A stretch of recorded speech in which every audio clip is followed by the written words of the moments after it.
Yeah,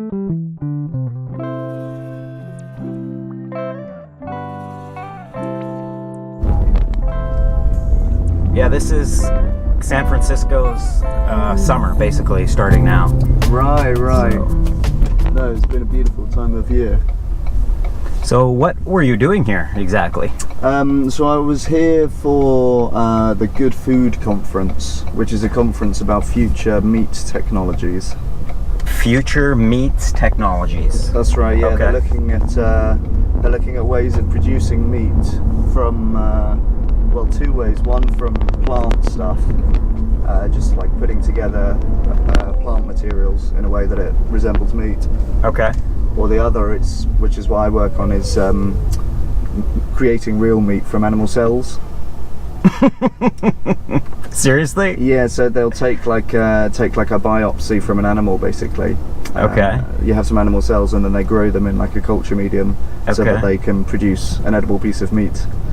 Do they do this now, or is this something that they're working on doing? They're working on it. Yeah, they're hoping to get it. They're hoping to get it as like a consumer product in the next kind of 3 to 5 years. Okay. But yeah, there's a lot of companies in San Francisco doing it. So, Oh, really? yeah, I mean, as with most things, San Fran is like, you know, kind of the technological leader on almost everything, it seems. But certainly on these new meat technologies, there's a bunch of companies developing the technology here. So that's what you were doing here, attending a Yeah. conference for that. That's right. And yeah, you're working on your Ph.D. or something, or? That's right. Yeah, I'm a Ph.D. student from England. Okay. And yeah, I look at the consumer psychology around what we call clean meat, you know, the grown from cells. Clean meat. That's right, yeah, that's kind of the term that's been shown to be most palatable to consumers. All right. Okay. Yeah.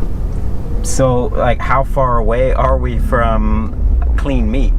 So, actually, one of the really interesting things at the conference, there's a company called Just, which used to be called Hampton Creek. They're quite well known. They make mayonnaise and other products like that. They have a very famous mayo.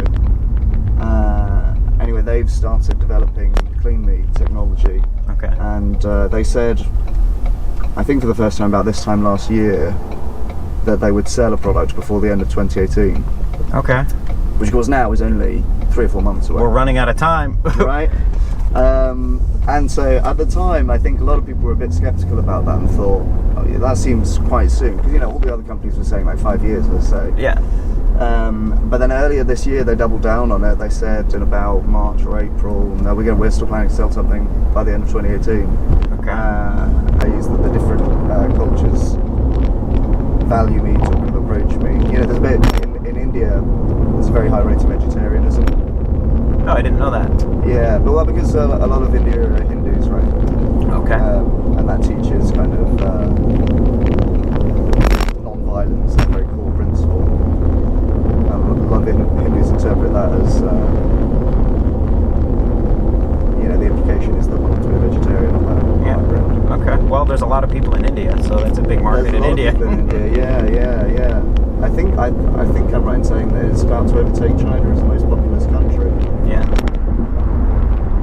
Well, fascinating. And so, how did you get involved in this as your focus in your PhD?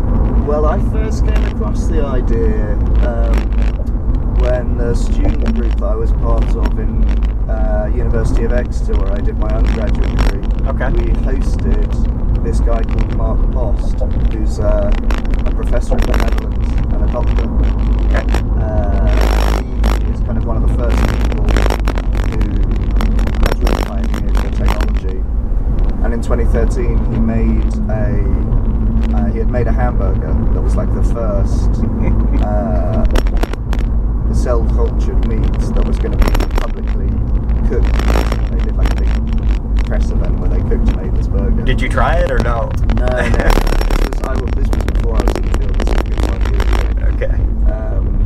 I'm still yet to try any actually, but I really want to. That was one of my failures from my time here. That was on my bucket list and I didn't manage to stick it up. All right, well, cool. Well, when you do get a chance to try some clean meat, you should definitely get in touch with me, I'll let you and know, maybe yeah, definitely. maybe we can follow up to see how it went. I would Definitely, appreciate yeah. that. In the meantime, I really recommend some of the plant-based stuff. Okay. Because that was on show at the conference. Okay. And if you haven't tried the Impossible Burger, I really recommend it. It's Okay. really, for anyone who kind of wants to reduce their meat intake but basically quite likes eating meat, try things like the Impossible Burger and Beyond Meat. They're really, really good. Where can I get an Impossible Burger? So they do the Impossible Burger at White Castle now. They have Impossible Sliders at White Castle. Okay. But there's also in a bunch of different restaurants actually. And Okay. Beyond Meat, I think they sell in Whole Foods. Well, cool, man. Well, we're here. Oh, awesome. Thanks very much, dude. I really appreciate the lift. No problem, Chris. You're a gentleman. Anytime, man. It is Oh, my no pleasure. problem. Thank you for sharing. Good stuff. That is Thanks very amazing. much. Yeah. Cheers. Cheers, man. I'll remember to grab my shoes out of your... Okay, man. I'll give you a hand too. Oh, thanks very much, dude. Yeah, man. Yeah.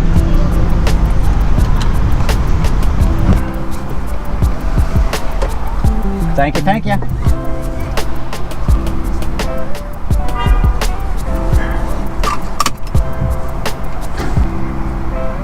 All right, well, that's fascinating. Apparently we are growing meat now. So that's awesome.